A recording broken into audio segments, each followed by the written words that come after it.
Convidado. Carlos Villanova é o nosso convidado esta quinta-feira. Ele é candidato independente que conta com o apoio da ADI na segunda volta das eleições presidenciais em São Tomé e Príncipe. O senhor afirma que a sua candidatura representa a ruptura com o estado atual do país. Quais é que são as suas principais prioridades para São Tomé e Príncipe? Bom, as minhas principais prioridades é romper com essas más práticas que acabou de anunciar, que graçam a nossa sociedade e devolver a esperança aos santomenses que clamam por ela. Eu sinto isso todos os dias e isso move-me, faz com que eu tenha esse sentimento de lutar com elas para que nós almejemos esse objetivo de romper com essas práticas e combater a miséria, a injustiça, as perseguições, o ódio, ao devolver a esperança, trazer as pessoas num formato mais inclusivo, estar mais próximas delas, ouvi-las, preocupar com elas e respeitá-las. Uma das suas prioridades é a reforma do setor da justiça. De que forma é que pensa implementar esta reforma? Eu tenho dito que o setor da justiça é o denominador comum em termos de transversalidade da nossa sociedade, dos males que nos graçam. E é por isso que me empenhar-me-ei afincadamente com todos os atores, porque no sistema da justiça há bons atores, todos não são maus, mas o sistema não funciona, não tem tranquilizado os cidadãos, não tem servido o povo. E com todos os atores, com todas as instituições, mesmo com os órgãos de soberania, nós estabeleceremos, por iniciativa do Presidente, um diálogo que leve a uma análise, a uma reforma profunda que possa reverter e fazer da justiça algo que sirva e que tranquilize os cidadãos em que ela pode voltar a confiar para o bem do nosso país e do nosso povo. Considera que a política externa está sem rumo. Qual é que será a sua estratégia para relançar o país? Bom, aí, tratando-se de um setor partilhado pelo Presidente da República e pelo Governo e pelo estado atual das coisas, de facto é preciso parar, redefinir, redimensionar e traçar uma estratégia. Eu tenho dito que essa estratégia não será uma estratégia única do Presidente, mas ela será definida em parceria, em conjunto, para que nós possamos levar a imagem do país, de facto, além fronteiras, mas uma imagem positiva. O que nós estamos a acontecer é que as próprias pessoas que representam o Estado, representam as instituições, através delas vê-se o país. Se as suas imagens são negativas, elas podem, de forma pejorativa, também ser transmitidas para o país. Há um imiscuir de funções que ninguém percebe no que é a área do governo, que não é a área do governo, que são as outras instituições, há nomeações de funcionários altos a nível consular, que ninguém percebe como é que estão sido, sem conhecimento do chefe do governo. Portanto, essas coisas todas vão parar. Nós teremos que ver também a nível da nossa diplomacia, das nossas... A senhora aposta numa diplomacia económica? Uma diplomacia económica, claro, mas num conceito de win-win. O mundo hoje tem blocos. Nós sabemos que já não há aquele mundo que há uns anos atrás, mas hoje há um conceito diferente. Veja-se o caso da União Europeia, veja-se o caso da União Africana. Portanto, o parceiro hoje é um parceiro globalizado, ao mesmo tempo que se dirige a alguém, mas tem que se enquadrar naquele conceito ou da sub-região, ou da região, ou de uma região. Eu defendo a reforma do setor das Forças Armadas. Alega que estas têm de estar preparadas para as novas ameaças globais. Que ameaças são essas e que reforma é que é preciso ser feita?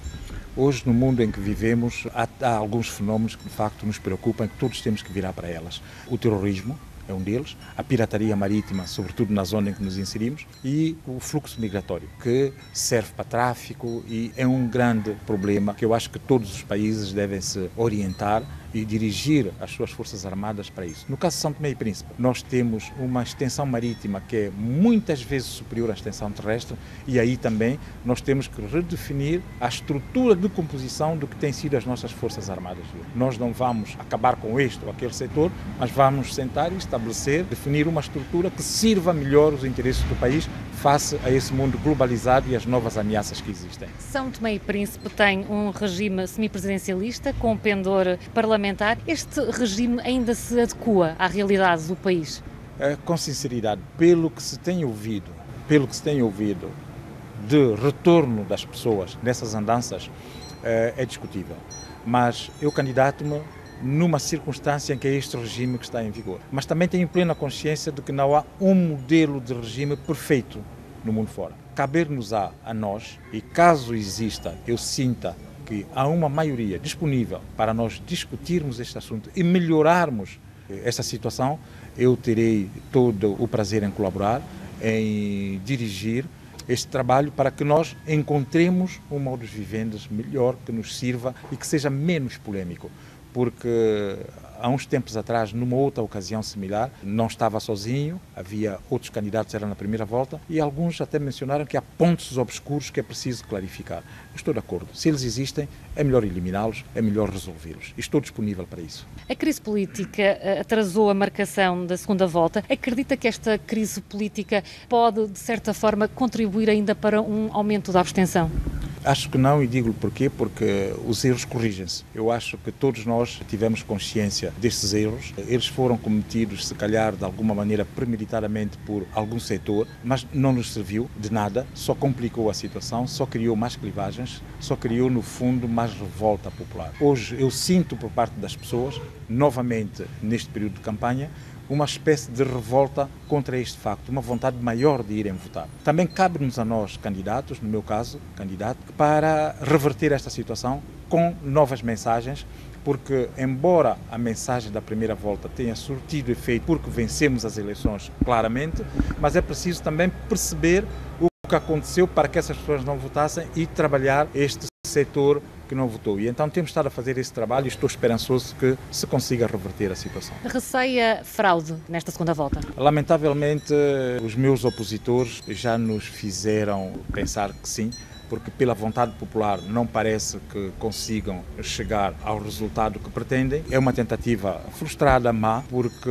vencer umas eleições no gabinete ou por outras vias não é de todo correto em democracia. É a voz do povo que fala mais alto, é a vontade do povo expressa nas urnas é que conta. Eu estou muito confiante nessa vontade, eu estou muito confiante nos alertas que temos feito a todas as nossas populações para seguirem de perto, para acompanharem, nas estruturas que me apoiam a minha candidatura, para que elas estejam muito vigilantes, porque de facto nós, pelos rumores que temos sentido ultimamente, que têm circulado nas redes sociais, estamos de alguma forma apreensivos, mas sabemos que é algo que temos que trabalhar para evitar, porque achamos que a única forma em democracia de ganhar eleições, que é pela expressão do povo nas urnas, no caso das eleições presidenciais, em sufrágio direto universal. O senhor foi o candidato mais votado na primeira volta. Acredita que vai ser o próximo presidente de São Tomé e Príncipe? Cada vez mais confiante, pela forma que tenho sentido o calor dos nossos eleitores, pela forma que as mensagens têm passado, pela forma que nós temos estado a desmantelar as mentiras que têm sido feitas. Vai aceitar os resultados? Sempre aceitei os resultados. Repare que quando, no dia seguinte às eleições, reclamei de que haveria possivelmente votos em falta, tinha razão. De 39% passei a mais de 43%. E nunca, em nenhum momento, irei fazer afirmações em que eu não tenha dados que me possa sustentar. E por isso eu continuo a dizer, não vou estar obcecado com a questão, mas estamos preparados, estamos apreensivos, com alguma preocupação em relação à tentativa de inverter a vontade do povo por outras vias, seja no gabinete ou seja por fraudes. As palavras de Carlos Villanova, candidato independente, que conta com o apoio da ADI na segunda volta das eleições presidenciais de São Tomé e Príncipe, marcadas para 5 de setembro.